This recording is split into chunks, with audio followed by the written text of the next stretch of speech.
How to fix Facebook Messenger loading.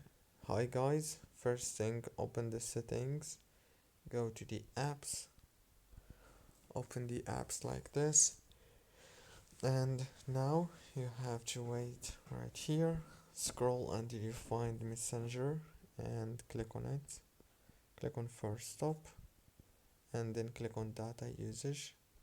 Make sure to enable those four options.